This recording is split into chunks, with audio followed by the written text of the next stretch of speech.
एक बहुत ही मशहूर उपन्यास है अपने कत्ल की सुपारी, जहां एक आदमी खुद किसी पेशेवर कातिल को पैसा देकर खुद को ही मरवा देता है, लेकिन मौत के बाद उसे एहसास होता है कि उससे गलती हो गई।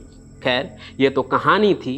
मैंने कभी सपने में भी नहीं सोचा था कि ऐसा कुछ हकीकत में भी हो सकता है। अब असल कहानी में कोई अपनी मौत की सुपारी तो नहीं देता है, लेकिन मौत के बाद उसकी आत्मा लौट आती है अपने कातिल के खिलाफ गवाही देने।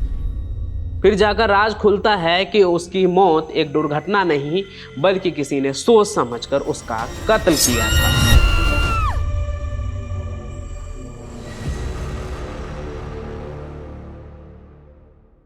आत्मा की गवाही वाले इस केस की बकायदा कोर्ट में सुनवाई हुई और कातिल पकड़ा भी गया।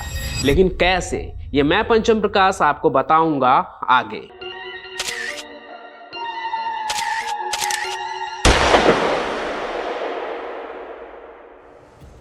आज की कहानी करीब 100 साल पुरानी है।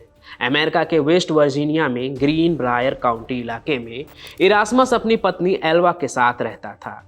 ये उन दोनों की लव मैरिज थी, सब बढ़िया चल रहा था। एक शाम इरास्मस कहीं बाहर था तो उसे अपनी पत्नी की फिक्र होने लगी, क्योंकि वो प्रेग्नेंट थी और घर में अकेली थी। इसलिए इरास्मस अपने पड़ोस में रहने वाले एक लड़के को अपनी पत्नी की खैर खबर लेने के लिए घर पे भेजता है।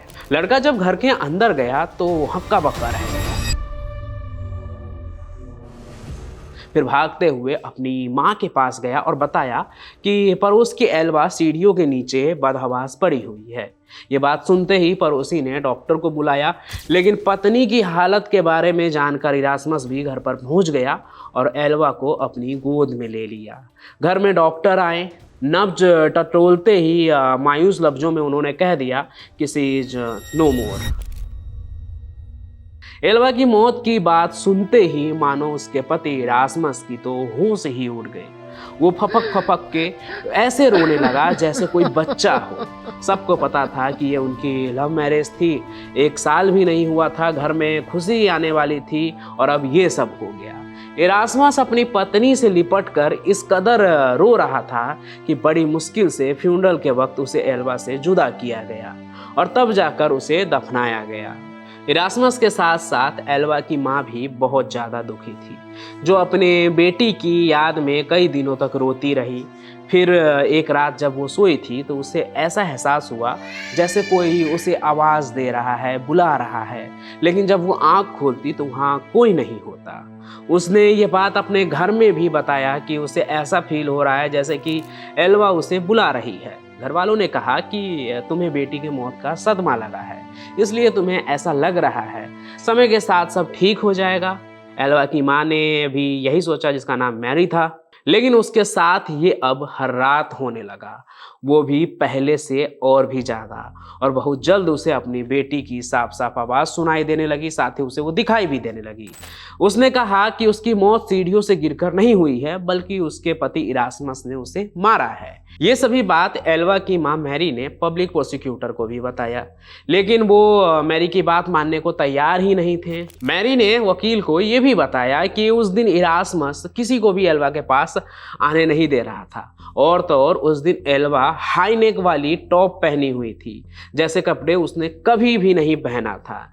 ये सब सुनने के बाद भी वकील नहीं माना, क्योंकि उसका कहना था कि अगर आत्मा की गवाही के नाम पर वो केस दोबारा से खोलने की मांग करेगा तो कोर्ट में उसकी फजीहत होगी। जज इस बात को नहीं मानेगा। बात सही भी थी, इसलिए वो सोचने लगे कि क्या किया जा सकता है।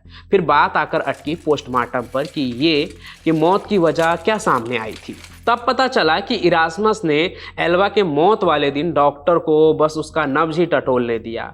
उसके बाद वो इस कदर रोने लगा कि खुद डॉक्टर भी उसे देखकर इमोशनल हो गए और आगे कोई जांच ही नहीं की। वकील इरास्मस के खिलाफ केस तैयार करने के लिए जो ढूंढ रहे थे वो मिल गया।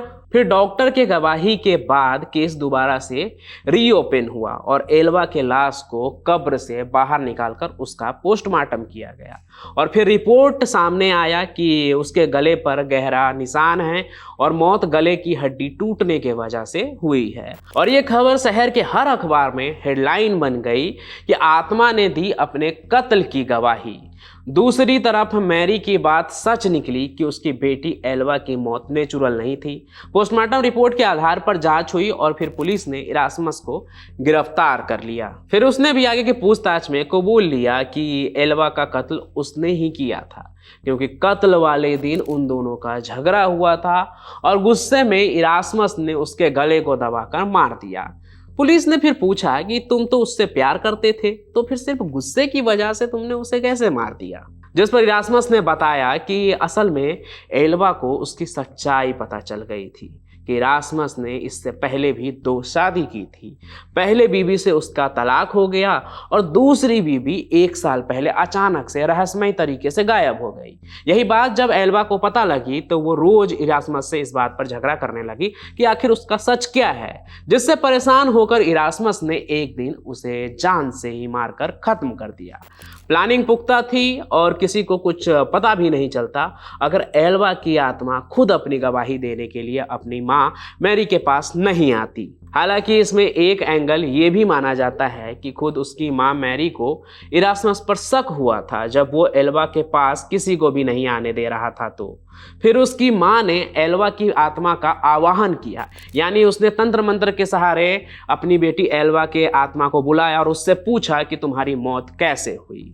हालांकि इस केस में यह भी एक दिलचस्प पहलू है कि आत्मा की बात भले ही कितनी भी हुई हो और आज भी वहाँ के कोर्ट में आत्मा वाली इस केस की जिक्र होती ही है, लेकिन कोर्ट के जजमेंट में इसका कोई जिक्र नहीं है कि ऐसा कुछ हुआ था आत्मा के गवाही के वजह से, क्योंकि कोर्ट ऐसी किसी भी दलील को नहीं मान सकती जिसमें भूत प्रेत की बात हो। लेकिन फिर भी ये केस सॉल्व इसलिए हो पाया क्योंकि किस्मत से सारे सबूत हत्यारे पति इरास्मस के खिलाफ थे और उसे उम्र कैद की सजा मिली। फिर बाद में उसने जेल में ही बीमारी के वजह से दम तोड़ दिया। कहा तो ये भी जाता है कि जेल के अंदर उसे मारने की प्लानिंग भी हुई थी, लेकिन उसे बचा लिया गया। लेकिन आगे चलकर लगभग 3 साल बाद उसकी मौत हो गई बीमारी के वजह से। अब कोर्ट ने ये दलील तो नहीं मानी कि भूत आकर अपने कत्ल की गवाही दे सकती है, लेकिन आपको क्या लगता है कि आत्मा सच में आई होगी और अपने माँ को अपने कत्ल के बारे में सब कुछ बताया होगा? इस पर आप क्या सोचते हैं? कमेंट करके ज़रूर बताइएगा कि ऐसा कुछ हो सकता है या नहीं। मांगे हर रात 8 बजे क्राइम की एक चौंका देने वाली कहानी के साथ मैं आपको क्राइम कनेक्ट पर यहीं मिलूंगा। तब तक के लिए धन्यवाद।